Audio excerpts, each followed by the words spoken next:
네, 안녕하세요, 여러분. 소설을 읽어주는 남자의 정초로입니다. 오늘은 제 단편 소설집에 있는 장교 기숙사를 읽어드리겠습니다. 장교 기숙사 일부. 짙은 어둠 속에서 지석이는 방황하고 있었다. 아무것도 보이지 않는 칠흑 같은 어둠 속에 그는 홀로 있었다. 멀리 조그만 아기 불빛이 반짝이는 집이 보였다.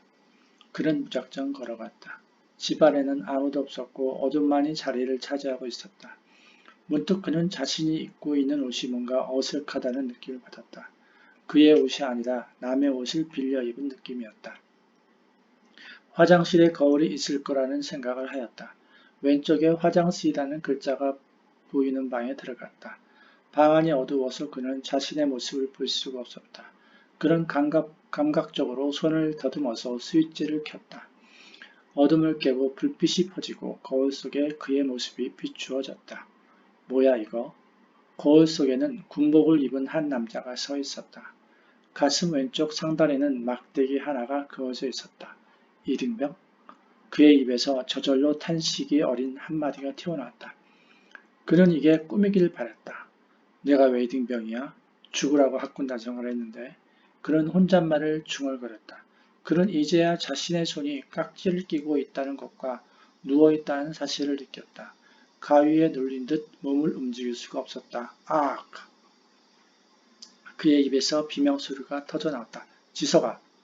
그는 누군가 자신을 부르는 소리에 잠에서 깨어났다. 상수였다. 상수야. 지석아, 뭐 안 좋은 꿈 꿨냐? 머리에 땀이 흠뻑 젖어 있네. 그는 자신의 이마에서 땀방울이 맺혀 있는 걸 이제야 알았다. 손바닥으로 닦아내니 흥건히 젖어버렸다.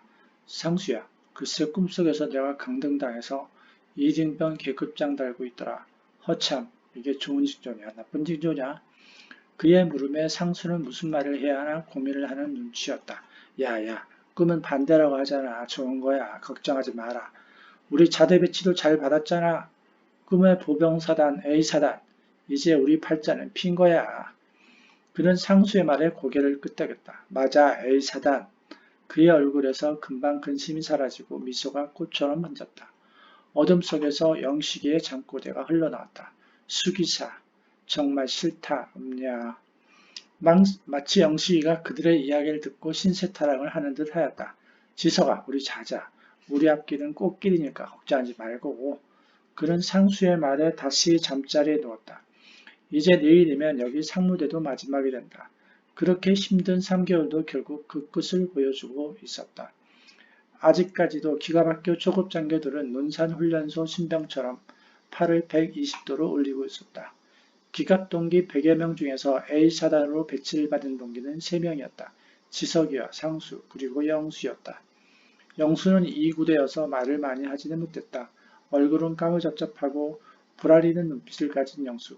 전형적인 기갑 스타일이었다. 수기사와 양기사로 배치받은 동기들은 마치 도살장에 끌려가는 소처럼 처량하게 보였다. 그들의 모습을 보면서 지석이는 보병사단으로 간다고 좋아하는 기색을 내볼 수가 없었다. 수기사와 양기사를 가기 싫은 이유는 훈련이 힘들어서였다.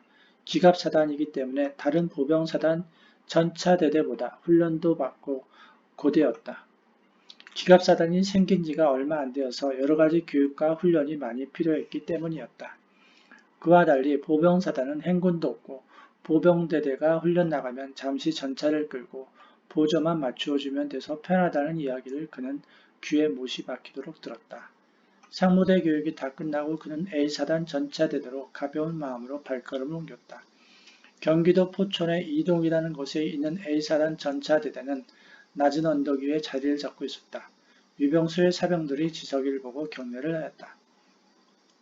드디어 자대에서의 첫 번째 날이 시작이 되었다. 사병들의 경례를 받고 나서야 그는 자신이 장교라는 것을 실감하게 되었다. 입구를 지나니 내 생명 전차와 함께라는 비석이 눈에 들어왔다. 글귀를 읽은 순간 그의 가슴 속에서 불덩이가 타올랐다. 비장감마저도 들었다. A사단 전차대대에 배치를 받은 사람은 총 4명이었다. 지석이, 상수, 영수와 현수라는 정훈병과의 동기였다. 전차대대는 총 4개 중대로 이루어졌다. 본부중대와 1중대, 2중대, 3중대였다. 각 중대별로 한 명씩 배치가 되었고 지석이는 1중대를 배치받았다. 1중대는 철원에 있다고 해서 그는 대대에서 간단한 교육을 받고 1중대로 가기로 되어 있었다. 전차 대대는 일반 보병사단 대대보다 오래되지 않았기 때문에 신축 건물이 많았다. 사병들이 쓰는 건물도 신식 건물이었다. 논산훈련소에서 사용하는 그런 건물이 아니었다. 대학 건물이라고 해도 믿을 만큼 좋았다. 건물에는 가스가 들어와서 겨울은 큰 걱정이 없어 보였다. 대학교 때 전반교육을 받았을 때 간 보병대대를 생각하면 양반이 따로 없었다. 지석이와 동기들은 그들이 묵어야 하는 장교 일기살 보고 상무대에서 고생이 헛되지 않았다고 생각했다. 2층 건물에 마치 서울 중심의 아파트 같았다. 대대장에게 전입신고를 하고 나서 본격적으로 소대장으로서의 교육을 받아야 했다. 교육은 3중대장이 맡았다. 3중대장은 지석이 4년 ROTC 선배였다.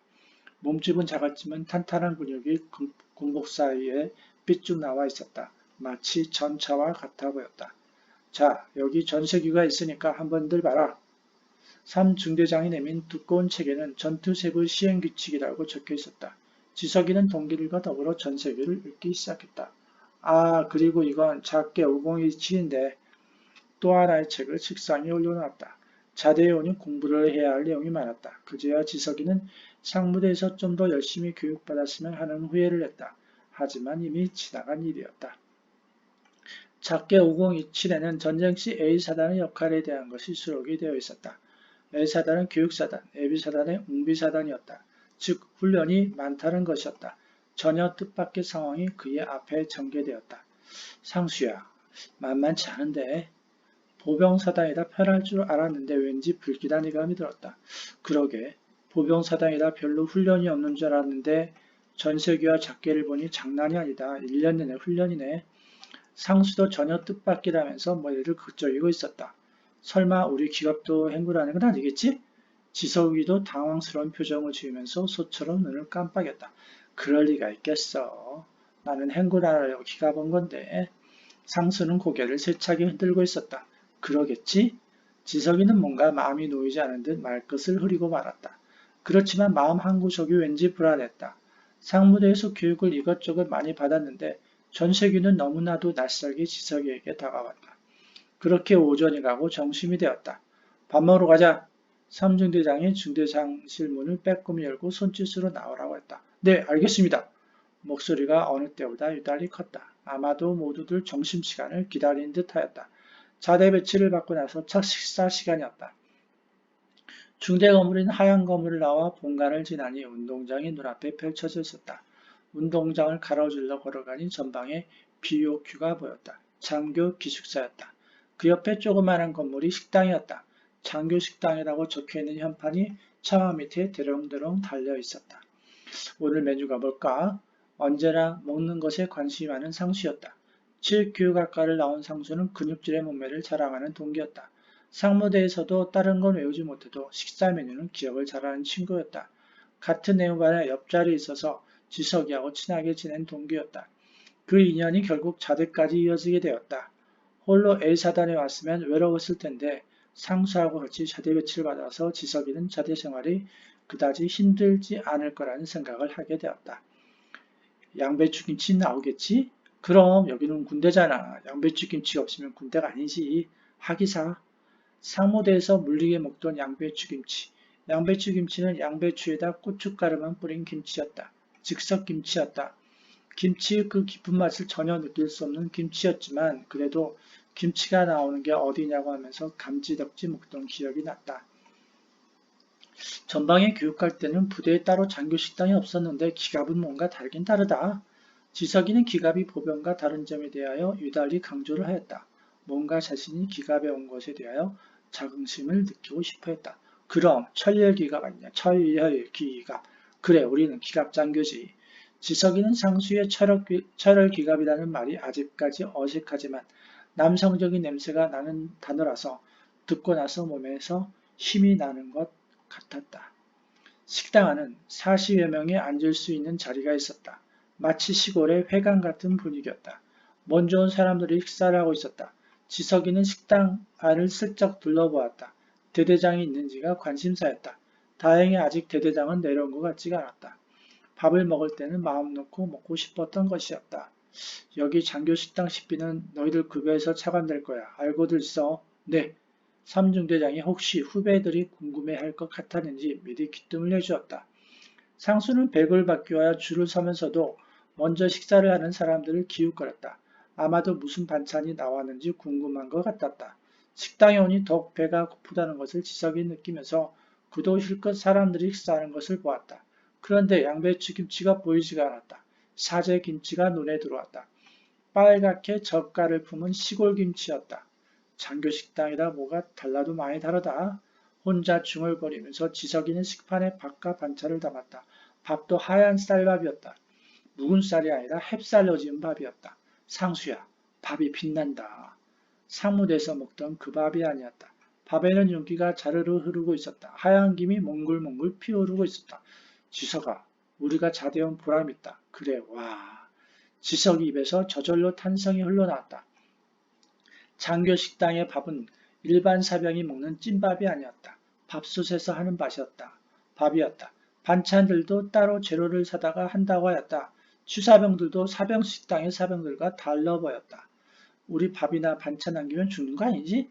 상수가 먼저 식사를 마치고 잔반통을 지나간 사람들을 쳐다보았다. 누가 잔반을 많이 남겼는지 감시하는 사람도 없었고 잔반통 안에는 먹다 남은 잔반들이 수북히 쌓여 있었다. 아닌 것 같다. 마음 놓고 먹자. 지석이와 상수는 뭐가 신난 듯 식판에다 밥과 반찬을 콧노래를 부르면서 산처럼 쌓았다. 누가 보면 며칠 굶은 사람처럼 보였을 것이다. 허겁지겁 밥을 먹다 보니 벌써 식판이 텅 비었다. 포만감이 밀려오고 스르르 졸리기 시작했다. 다시 그들은 삼중대장실로 발걸음을 옮겼다. 식사를 맛있게 해서 밀려드는 행복감에 주체할 수가 없었다. 사는 맛이 났다. 네, 오늘은 장교기숙사 1부를 읽어드렸습니다. 다음에는 2부를 읽어드리겠습니다. 감사합니다.